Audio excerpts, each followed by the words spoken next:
Determining the people capacity of a building, especially a place of assembly, involves adherence to specific codes and standards. While regulations may vary slightly by jurisdiction, the underlying principles remain consistent. In Delaware, the State Fire Prevention Commission, or DSFPC, has adopted NFPA 101, the Life Safety Code 2021 edition. This code provides the framework for calculating occupancy. The DSFPC uses the methods outlined in NFPA 101, Chapter 7 to determine the capacity of a place of assembly. There are general methods. One such method is the square foot method, detailed in Section 7.4 of NFPA 101. This method involves dividing the building area, measured in square feet, by the required occupant load density.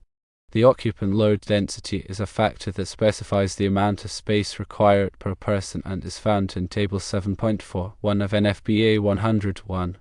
Different types of occupancies have different occupant load densities, reflecting the varying activities and potential hazards within those spaces. For example, a restaurant may have a different occupant load density than a library or a gymnasium.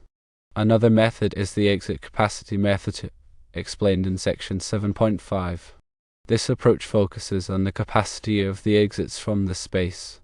The formula used here is capacity equals the width of exits in inches divided by the required aisle width in inches. The required aisle width is determined based on the maximum travel distance to an exit. This means that the further people have to travel to reach an exit, the wider the aisles need to be to ensure safe and efficient evacuation. Aisle width requirements are specified in NFPA 101. The stair capacity method, outlined in Section 7.6, is similar to the exit capacity method but focuses on the stairs leading from the space. The formula is capacity equals the width of stairs in inches divided by the required tread width in inches. Like the aisle width, the required tread width is determined by the maximum travel distance to a stair. It is crucial to understand that the capacity is typically determined by the most restrictive exit or stair. This means that if one exit or stair has a lower capacity than others, that lower capacity becomes the limiting factor for the entire space. Other considerations also come into play. The calculated capacity can be reduced based on factors such as the presence of obstructions, irregular spaces, or limited egress capacity. Obstructions within the space, such as furniture or equipment, can impede movement and reduce the effective capacity. Irregularly shaped spaces may also present challenges for evacuation, warranting a reduction in capacity. Limited egress capacity, meaning the ability to safely and efficiently exit the space, can also necessitate a reduction. Furthermore, the fire marshal has the authority to require additional measures to ensure the safe evacuation of occupants. These measures may include the installation of fire sprinklers, emergency lighting, or a fire alarm system. Fire sprinklers can help to suppress fires and provide valuable time for evacuation. Emergency lighting ensures that occupants can see their way to exits even if the power goes out. A fire alarm system provides early warning of a fire, allowing occupants to evacuate promptly. Let's delve deeper into each of these methods. The square foot method is a relatively straightforward way to estimate the maximum number of people who can safely occupy a space. To use this method, you need to know the total area of the space in square feet and the occupant load factor for the type of occupancy. The occupant load factor is a number that represents the amount of square footage required per person. This number is determined by the fire code and varies depending on the type of occupancy. For example, an office building might have an occupant load factor of 100 square feet per person, while a restaurant might have an occupant load factor of 15 square feet per person.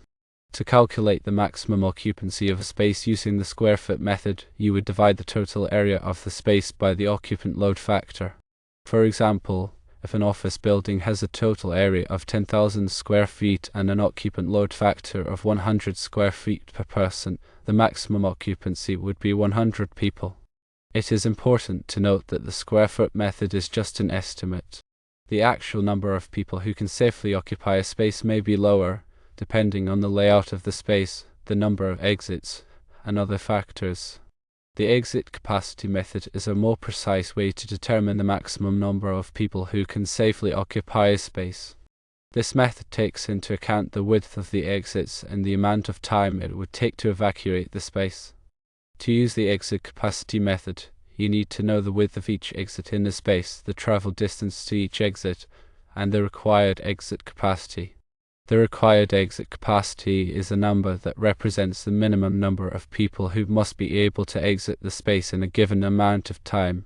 This number is determined by the fire code and varies depending on the type of occupancy.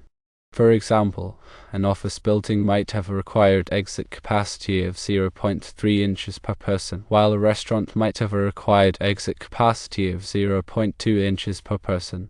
To calculate the maximum occupancy of a space using the exit capacity method, you would first calculate the total exit capacity of the space by multiplying the width of each exit by the required exit capacity. Then, you would divide the total exit capacity by the travel distance to the farthest exit. This will give you the maximum number of people who can safely occupy the space. The stair capacity method is similar to the exit capacity method, but it takes into account the width of the stairs instead of the width of the exits. To use the stair capacity method, you need to know the width of each stair in the space, the travel distance to each stair, and the required stair capacity. The required stair capacity is a number that represents the minimum number of people who must be able to use the stairs in a given amount of time. This number is determined by the fire code and varies depending on the type of occupancy. To calculate the maximum occupancy of a space using the stair capacity method, you would first calculate the total stair capacity of the space by multiplying the width of each stair by the required stair capacity. Then, you would divide the total stair capacity by the travel distance to the farthest stair.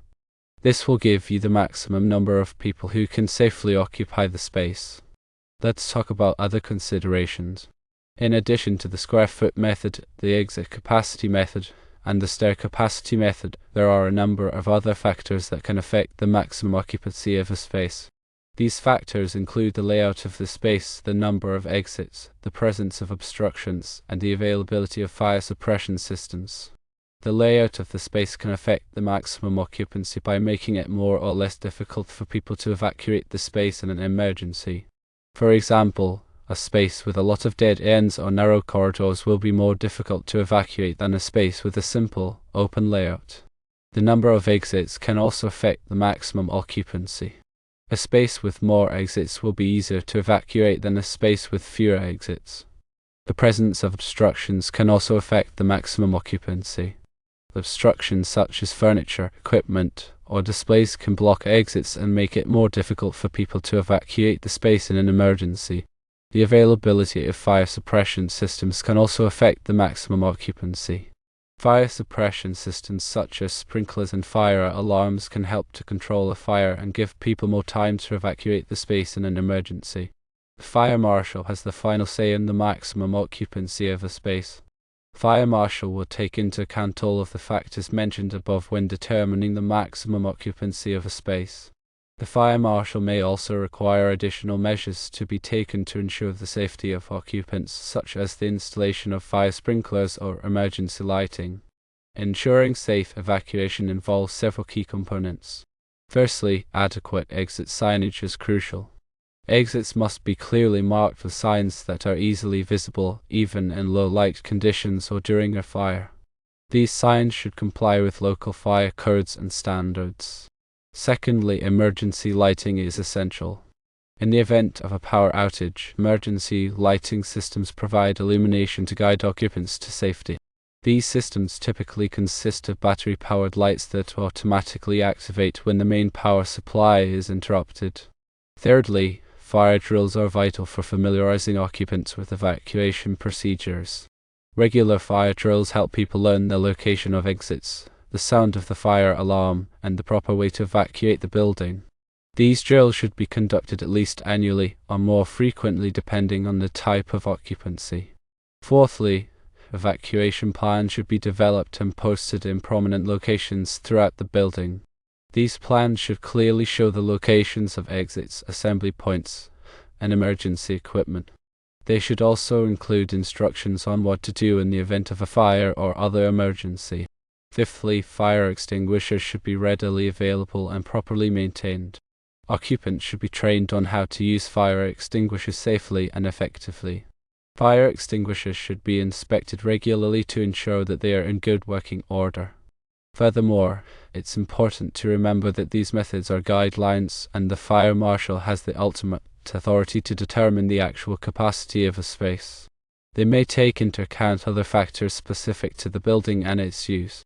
For definitive guidance and approvals, consult with your local fire marshal and relevant authorities. NFPA 101, the Life Safety Code, provides comprehensive information on occupancy calculations and fire safety requirements. It's a valuable resource for building owners, managers, and anyone involved in ensuring the safety of occupants. NEC 518 specifically addresses electrical installations and places of assembly, ensuring that electrical systems are designed and installed to minimize fire hazards and ensure the safety of occupants.